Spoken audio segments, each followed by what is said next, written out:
하시기 바랍니다. 예수 그리스도는 나의 허물과 죄를 대신하여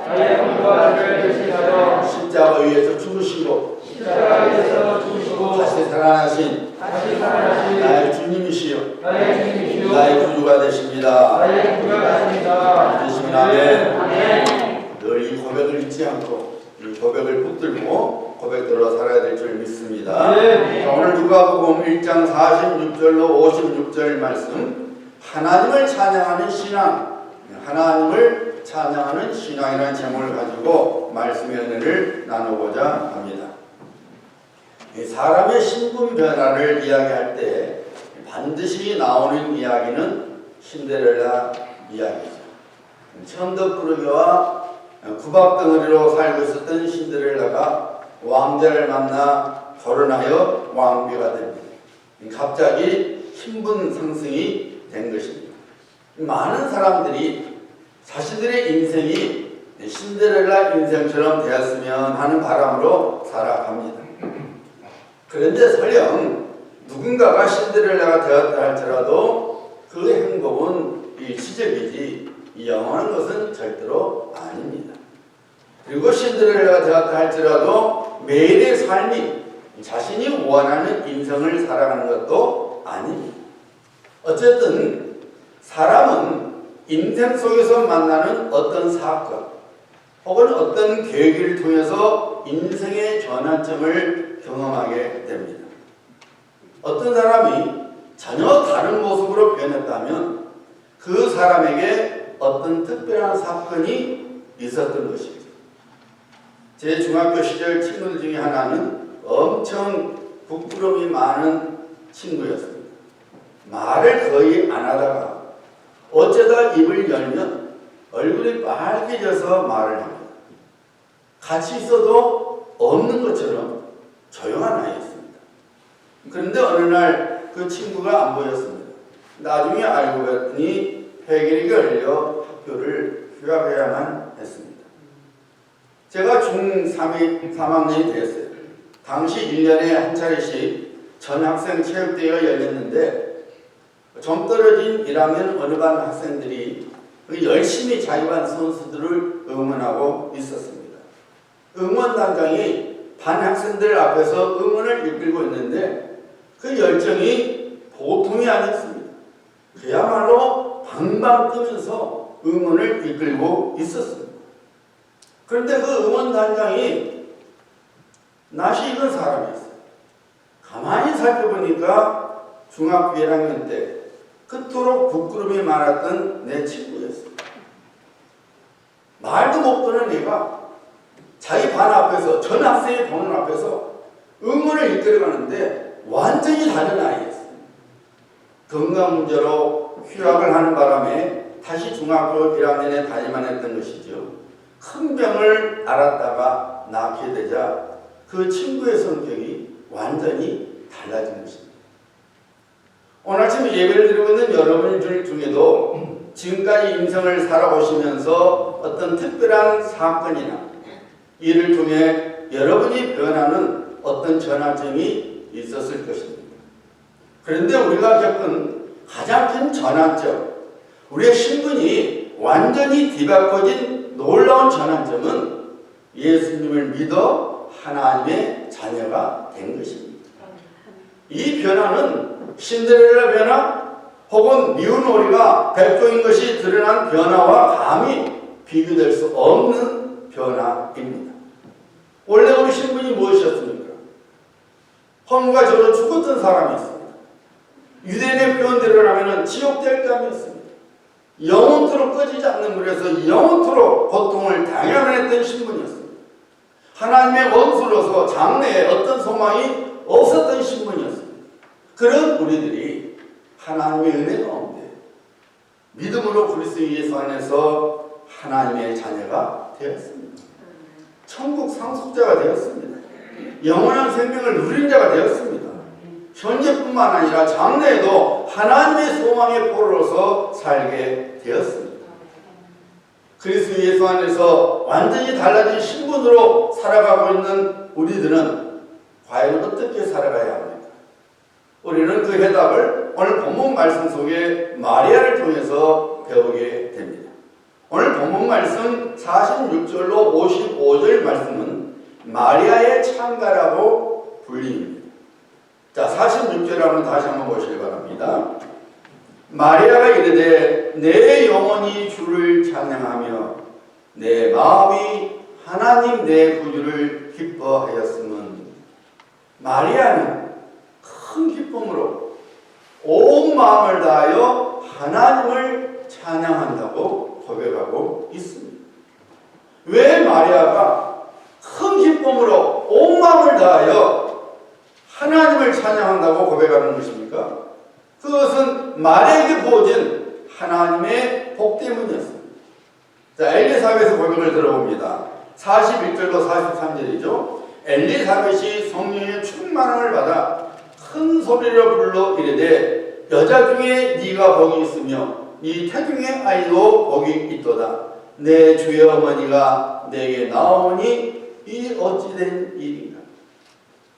마리아는 성령의 능력으로 처녀의 몸으로 아이를 잉태하게 되었는데 그 아이가 장차 많은 사람들을 구원할 구원자이십니다. 약속의 메시아요, 만왕의 왕이시요, 그리고 만유의 주가 되실 하나님의 아들이셨습니다.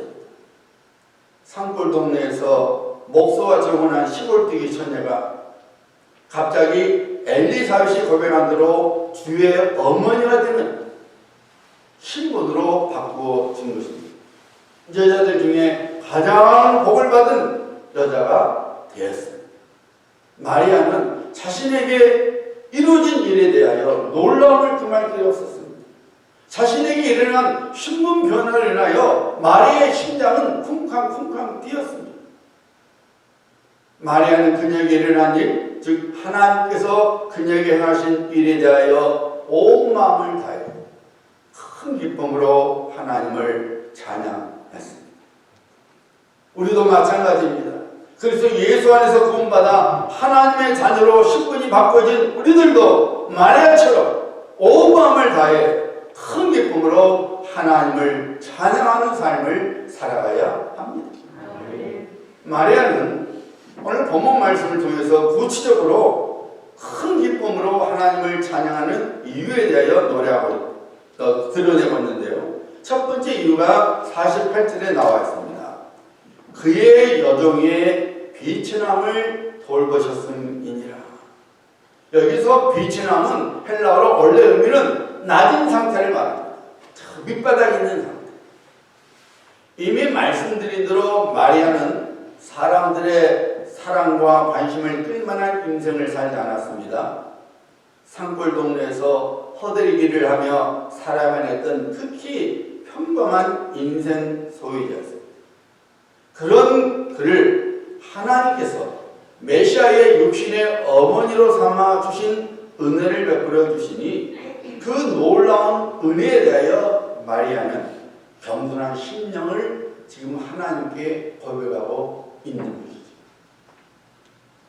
그의 여종의 비천함을 하나님, 당신이 돌보셨나이다. 겸손한 심령, 받은 바 은혜가 너무 커서 하나님께 그녀의 겸손한 마음을, 겸손한 신앙을, 겸손한 심령을 고백한 것이죠. 마리아가 주의 여종이오니 말씀대로 내게 이루어지이다 라고 말할 수 있었던 것은 그녀의 겸손함에서 온 순종이었습니다. 마리아는 철저히 하나님 앞에서 자신을 낮췄습니다. 이런 의미죠. 하나님은 나의 주님이시고 나는 하나님의 종이오니, 여종이오니 하나님 마음대로 하세요. 하나님을 철저하게 하나님됨을 인정했던 마리아의 겸손이 이성과 상식으로 도저히 받아들일 수 없는 하나님의 뜻에 마리아를 하여금 온전히 순종하게 만든 것입니다. 예수님께서 그에게 찾아온 백부장에게 어떤 칭찬을 하셨어요? 이스라엘 중에도 이만한 믿음을 만나보지 못하였노라. 왜 백부장이 예수님께로부터 그런 칭찬을 받았습니까? 백부장은 예수님께서 말씀만 하셔도 그가 갖고 있는 권소로 인하여 얼마든지 자신의 종이 나을 거라는 그 믿음과 동시에 감히 자신의 집에 주님을 모실 만한 신분이 안 된다는 겸손을 갖고 있었기 때문입니다. 사랑하는 성도님들, 겸손은 내 스스로의 연약함과 무능함을 깨닫고 능치 못할 수 없는 하나님을 온전히 의지하는 것입니다. 그래서 겸손은 내가 움켜쥐고 있는 것을 나의 주인 되시는 하나님께 온전히 맡기는 거예요. 하나님께 대한 이런 우리의 겸손이 우리에게 마음의 평안을 줄 뿐만 아니라 하나님의 약속된 복을 받게 만들어줍니다. 야곱이 죽자 요셉 앞에서 보복을 당하고 전전긍긍하던 형들에게 요셉이 뭐라고 말했어요? 창세기 45장 5절이죠. 당신들이 나를 이곳에 팔았다고 해서 근심하지 마소서, 한탄하지 마소서. 하나님의 생명을 구하시려고 나를 당신들보다 먼저 보내셨나이다. 요셉이 하고 싶은 말이 무엇입니까? 형님들, 저를 팔아 넘겼다고 괴로워하지도 말고 또한 자책도 하지 마세요. 형님들이 하신 일 뒤에는 하나님이 계셨습니다. 우리 가문뿐만 아니라 많은 사람들의 생명을 구하려고 하나님께서 나를 먼저 이곳에 보내신 것입니다. 바로 이것입니다. 요셉은 철저하게 자신의 인생 속에서 자신을 주관하시는 하나님의 손을 인정했습니다. 자기 자신이 이 인생을 꾸려나가는 것이 아니라 모든 일들 통해서 자신의 인생을 빚어가시는 하나님의 권위를 인정했습니다. 여러분, 만약 요셉이 하나님의 권위를 인정하는 겸손이 없었더라면 그는 분명히 복수의 화신이 되어서 자신들을 판 형들에게 끔찍한 보복을 했었을 것입니다. 뿐만 아니라 자신 스스로도 분노와 추모와 복수심의 포로가 되어서 자신의 인생을 망치는 그야말로 나날이 괴로움의 인생을 살았을 것입니다. 그러나 요셉은 그렇게 하지 않았습니다. 하나님께서 많은 사람들과 우리 가문의 생명을 구하려 우리 형님들 통해서 이렇게 일하셨구나. 하나님의 인도하심과 하나님의 다스림을 인정했던 거예요. 겸손의 신앙이죠. 요셉이 하나님의 권위를 인정하는 겸손을 갖고 있었기에 그의 마음속에 평안이 흐르고 있었습니다. 그리고 하나님의 복이 부과되는 멋진 인생을 살 수 있었습니다. 요셉은 인생의 운전대를 자기가 꽉 붙들고 살아가지 않고 하나님 손에 맡겨드렸던 것입니다. 하나님께서 자신의 인생의 운전대를 붙들고 계심을 인정했습니다. 자신의 인생 속에 그리고 자신이 만나는 모든 일 뒤에 하나님께서 계시다는 믿음으로 살았던 것입니다. 바로 겸손의 믿음입니다. 자신의 비천함, 즉 낮은 상태를 인정하고 하나님을 온전히 높여드렸습니다. 이런 겸손한 신앙을 가진 사람이 온 마음을 다하여 기쁨으로 하나님께 찬양하는 삶을 살아갈 수 있습니다. 요셉이 그랬으며 또한 본문 말씀 속에 마리아가 그랬습니다. 하나님의 자녀들이 되시는 우리 성도님들, 하나님을 하나님 되게 하는 겸손으로 살아가셔야 합니다. 나의 나된 것은 하나님의 은혜라는 사도 바울의 겸손함으로 우리가 살아가야 합니다. 하나님께서는 하나님 앞에 온전히 낮추는 사람을 사랑하십니다. 그리고 기뻐하십니다. 그리고 그의 눈이 그런 사람에게 있습니다. 그리고 마리아가 고백한 것처럼 하나님께서는 겸손한 사람을 돌봐주십니다. 여러분이 인생을 살다가 누군가로부터 상처를 입거나 혹은 인생의 위기를 만날 때에 어떻게 그 사람이 나에게 그럴 수가 있어? 하나님은 왜 가만히 계시는데? 라고 스스로 상처를 만들면 불안과 미움의 인생을 살아갈 수밖에 없습니다. 그러나 이 일 뒤에 하나님께서 계시고 능하심이 없는 하나님께서 분명히 이 일을 통하여 내 인생을 빚어가고 계시고 있습니다. 하나님, 제가 이 모든 일들을 인하여 하나님을 찬양합니다 라는 겸손의 고백을 하게 되면 하나님의 평강이 여러분의 마음을 지배하게 되고, 그리고 하나님의 구원이 반드시 여러분에게 임하게 되는, 하나님께서 돌봐주시는 은혜 손길을 경험하게 되는 것입니다. 겸손해야 합니다. 하나님께 내려놓아야 합니다. 내가 만난 모든 일들 위에는 하나님께서 여전히 내 인생을 빚어가고 있는 겸손의 신앙으로 살아가야 합니다. 이 신앙이 날마다 온 마음 다해 기쁨으로 하나님을 찬양하게 만들어 주는 것입니다. 마리아가 온 마음으로 큰 기쁨 중에 하나님을 찬양했던 두 번째 이유가 50절에 나옵니다. 보시길 바랍니다. 긍휼하심이 두려워하는 자에게 대대로 제너레이션 투 제너레이션 자자손손 이르는도다. 여기서 긍휼하시면 헬라어로 엘로스인데 자비, 은혜, 사랑을 의미합니다. 그러니까 하나님의 자비, 하나님의 은혜, 그리고 하나님의 사랑이 누구에게 대대로 이른다고 했습니까? 하나님을 두려워하는 사람. 여기서 두려움은 어떤 공포나 혹은 위협으로 인한 무서움이 아니라 하나님의 권능과 그의 위대하심을 온전히 깨닫게 되어서 그로부터 온 경외를 의미하는 거예요. 언젠가 제목이 기억나지 않는데 싱가포르에서 이 최고 부자들 1% 상위 최상위 1%에 해당되는 그 사람들의 삶을 드러내는 영화가 있었어요. 영화 중에 이런 장면이 나와요. 평범하게 차린 한 이 동양 여성이 7성급 최고 호텔에 와서 체크인을 하려고 하니까 그 호텔 매니저가 눈을 싹 내리깔고 그 여성의 이완을 내려다보면서 아주 멸시로 가득 찬 말을 합니다. 우리 호텔은 당신 같은 사람이 머무는 것이 아닙니다. 당신에게 맞는 싸구려 호텔로 가보세요. 그 말을 듣는 여성이 어딘가로 전화를 하더니 자신을 멸시하던 매니저에게 이렇게 말합니다. 방금 이 호텔을 내가 샀습니다. 이제 내가 이 호텔의 주인입니다. 이 시간으로 당신은 파이어 해버립니다. 이 말을 듣는 그 매니저가 사색이 되고 맙니다.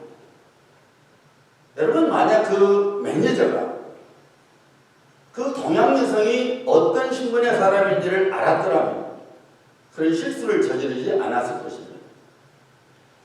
놀랍게도 우리 수많은 그리스도인들이 하나님을 믿는다고 하면서도 하나님을 알지 못하며 살아갑니다. 이스라엘 백성들이 그랬어요. 이스라엘 백성들은 하나님을 산의 신으로만 알았습니다. 그래서 이전에는 자기들이 양을 키우고 소를 키우고 염소를 키우는 목적을 했으니까 산의 신 여호와를 의지해야 되지만 이제는 정착해서 농사를 짓고 살아가니까 여호와를 믿어도 되지만 농사를 챙겨줄 바알과 아세라를 믿어야 한다고 착각을 하는 거죠. 하나님을 믿는다 하면서도 하나님을 모르는 것입니다. 그러니까 우상 숭배를 한 것이죠. 다윗은 성령의 감동 속에서 선포했죠. 시편 103편 17절 말씀입니다. 여호와의 인자하심은 자기를 경외하는 자에게 영원부터 영원까지 이르며 그의 의는 자손의 자손에게 이르리니.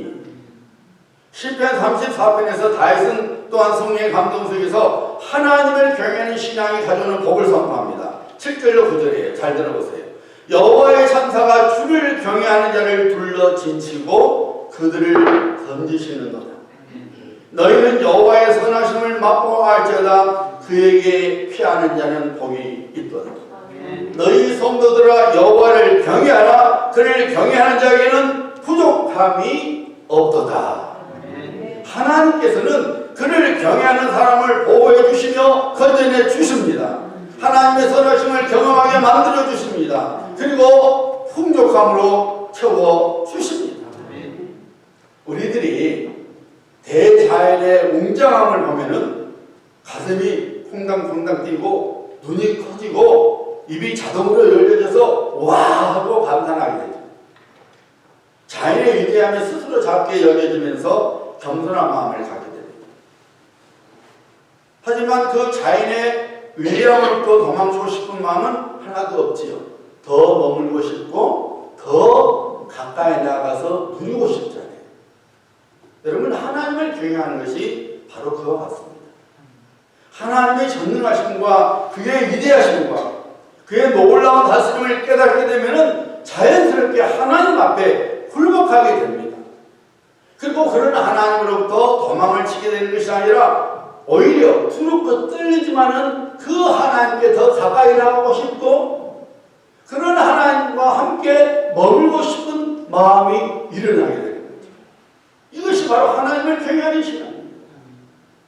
하나님 앞에 너무나 작게 여겨져서 나는 죄인이구나, 나는 아무것도 아니구나 이렇게 되면서도 너무 커 보이는 하나님이 두렵지만은 그래도 그 하나님께 가까이 가고 싶고 그 하나님 앞에 서 있기를 원하고 싶은 간절한 마음이 있는 것이죠. 이것이 바로 하나님을 경외하는 신앙입니다. 내가 스스로 작게 여겨지니 하나님이 높아 볼 수밖에 없고 그런 하나님의 말씀에 순종할 수밖에 없는 것입니다. 여러분, 하나님의 눈은 그런 사람에게 있어요. 그리고 그의 사랑, 그의 자비, 그의 은혜를 그 사람에게 부어 주십니다. 그것도 자손 대대로 바랍니다. 대대로, 제너레이션 투 제너레이션, 자손 대대로 하나님께서 부어 주십니다. 우리들이 어떻게 하나님을 경외하는 삶을 살아갈 수 있습니까? 사도 바울은 이렇게 선포하고 있죠. 고린도후서 13장 5절입니다. 예수 그리스도께서 너희 안에 계신 줄을 너희가 스스로 알지 못하느냐? 그렇지 않으면 너희가 버리는 자니라. 믿는 자 안에 거하시는 예수 그리스도의 영, 즉 성령님이 우리의 마음을 지배하고 인도해야 합니다. 그러므로 우리 안에 계신 성령님을 늘 인정하고 그의 인도하심과 다스림을 사모해야 합니다. 성령님께서 깨닫게 해주시며 성령님께서 감동을 주신 말씀에 순종을 해야 합니다. 여러분, 하나님을 경외하는 신앙은 하나님 혼자 힘으로 되는 것이 아닙니다.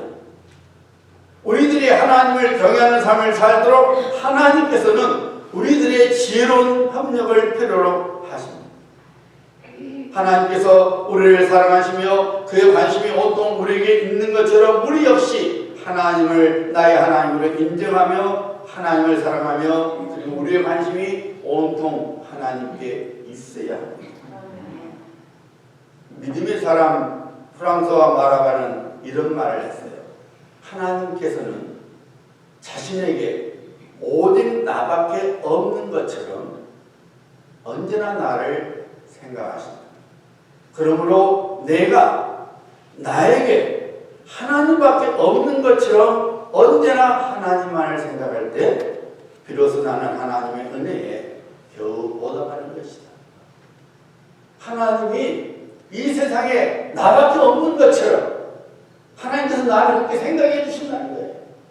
그러니 나도 나한테 하나님밖에 없는 것처럼 하나님을 생각해야 된다는 것입니다. 이것이 바로 믿는 자의 모습이고 하나님을 경외하는 자의 모습인 거예요. 성도는 성령님의 도심과 인도하심을 통해서 하나님 앞에 그의 거룩한 성도가 되기를 바라는 욕구를 가져야 합니다. 하나님의 영광에 대한 갈망을 가져야 합니다. 스스로 십자가를 지르는 마음을 가져야 합니다. 하나님의 눈으로 나를 바라봐야 합니다. 의로운 삶을 살고자 하는 욕구가 있어야 합니다. 그리고 예수님께서 행하신 것처럼 자기를 드리는 희생이 있어야 합니다. 예수님께서 이사야 선지자의 예언을 통하여 당시 유대 종교 지도자들과 유대 백성들의 불신앙을 이렇게 경책하셨지요. 마가복음 15장 6절과 7절입니다. 이르시되 이사야가 너희 외식하는 자에 대하여 잘 예언하였도다. 기록하였으되 이 백성이 입술로는 나를 공경하되 마음은 내게서 멀도다. 이 백성이 입술로는 나를 공경하되 마음은 내게서 멀도다. 여러분의 마음이 어디에 있습니까? 지금 여러분의 눈이 어디에 있습니까? 여러분의 사랑과 관심이 어디에 있습니까? 하나님이십니까? 아니면 다른 무엇입니까? 아마 여러분들은 종종 이런 생각을 하시면 살 것입니다. 또 이런 말 들었을 거예요.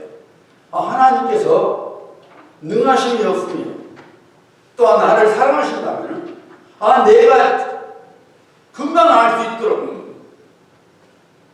그렇게 해주시면 얼마나 좋을 텐데 왜 이렇게 하나님을 믿는 것을 어렵게 만들까? 하나님은 야 사랑한다라 여기 있다 해주시면 얼마나 좋을까? 불러도 대답하는 나의 하나님, 찾아도 보이지 않는 나의 하나님. 이렇게 하지 말고 그냥 내가 하만 해도 그냥 너 불렀니? 이렇게 해주시면 능하심 없는 하나님이십니까? 좀 그렇게 해주시면 얼마나 좋을까? 그런 생각 해보셨죠? 그런데 하나님께서는 그런 우리에게 그의 생각을 이렇게 말씀하십니다. 사랑하는 자녀야, 너는 매 순간 나와 함께 있었니? 순간순간마다 내 이름 불렀니? 무슨 일을 할 때마다 내 능력과 권세를 믿고 철저하게 나를 믿고 내 뜻에 순종하고 있었니? 순종하고 있냐? 대답 못하죠. 나만 위해서 살다가 어디에 터지면 그때서야 하나님 왜 대답 안 하십니까? 불러도 왜 대답 안 하십니까? 사실 하나님은 늘 우리를 보고 계시고 우리 인생 속에서 기억하고 계시는 거예요. 우리는 어쩌다 한번 마치 선심이나 쓴 것처럼 하나님을 찾으면서 왜 하나님 이렇게 하나님 믿는 것이 어렵습니까? 라고 볼면서 소리를 하죠. 여러분, 하나님께서 이스라엘 백성들을 출애굽시킬 때에 그의 권능과 기적을 이스라엘 백성들에게 보이셨습니다. 광야에서 밟으면서도 이스라엘 백성들은 수많은 기적들을 경험했습니다. 그래서 그들이 하나님만을 바라보며 믿고 살았습니까? 아니었지. 베드로는 수많은 기적들을 자기 눈으로 보았고 그 현장에 있었습니다. 자기가 물리를 걷는 기적도 직접 체험했습니다. 그런데 그는 대제사장 집들에 잡혀있는 예수님을 3번이나 부인했습니다. 침례 요한은 예수님께서 누구신지를 분명히 알고 있었습니다. 그러나 그가 감옥에 있었을 때 그를 위해 아무것도 행하시지 않는 예수님에게 그의 제자들을 보냈죠. 오실 그분이 당신이 오니까 예수님 메시아 되심을 의심했습니다.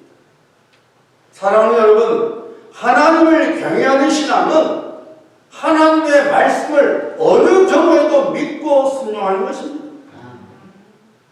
추측과 상상으로 신앙생활하는 것이 아닙니다. 기록된 성경이 하나님의 말씀인 것으로 믿고 그 말씀이 곧 하나님이시니 그 말씀에 온전히 순종하는 것이 하나님을 경외하는 신앙입니다. 요한이 성령의 감동 속에서 말하지 않았습니까? 태초에 말씀이 계시니라. 이 말씀이 하나님과 함께 계셨으니 이 말씀은 곧 하나님이시니라. 그러니까 우리는 하나님의 말씀을 읽을 때에 하나님을 대하듯이 그리고 그 말씀에 순종해야 되는 것입니다. 말씀이 하나님이시라고 했습니다. 사도 바울은 하나님을 경외하는 신앙이 무엇인지를 분명히 드러내죠. 갈라디아서 2장 20절 놀라운 고백의 말씀이죠. 내가 그리스도와 함께 십자가에 못 박혔나니 그런즉 이제는 내가 사는 것이 아니요 오직 내 안에 그리스도께서 사시는 것이다. 이제 내가 육체 가운데 사는 것은 나를 사랑하사 나를 위하여 자기 자신을 버리신 하나님의 아들을 믿는 믿음 안에서 사는 것이다. 이것이 하나님을 경외하는 신앙입니다. 자기 심령 속에 예수 그리스도께서 계심을 믿는 성도는 삶 속에서 내 안에 계신 주님을 드러내야 합니다. 그리고 주님의 말씀에 온전히 순종해야 합니다. 사랑하는 성도님들, 하나님께서 우리를 사랑하시니 우리도 하나님을 사랑해야 합니다. 하나님의 눈이 항상 우리에게 있듯이 우리 역시 우리의 눈이 하나님께 있어야 합니다. 하나님께서 우리를 위하여 일해 주시니 우리 역시 하나님을 위해 일해야 합니다. 긍휼하심이, 하나님의 긍휼하심이 두려워하는 자에게, 그를 경외하는 자에게 대대로 자자손손 이르리로다. 이 나는 이 마리아의 고백이 우리의 고백이 되어야 합니다. 하나님을 늘 높여드려야 합니다. 하나님의 자리에 하나님만이 계시도록 겸손하게 살아가야 합니다. 내 인생 속의 모든 일들에 하나님께서 계셔서 내 인생을 인도하심을 믿어야 합니다. 동시에 하나님의 전능하심과 위대하심을 말씀을 통해서 온전히 깨달고 믿어서 하나님을 하나님 되게 하는 경외의 삶을 살아가야 합니다. 이런 우리들에게 하나님께서 약속하십니다. 우리를 보호해 주시고 우리를 건져내 주시고 그리고 그의 은총과 복을 부어주시는 그 은혜를 경험하게 만들어 주십니다. 겸손해야 합니다. 하나님을 경외해야 합니다.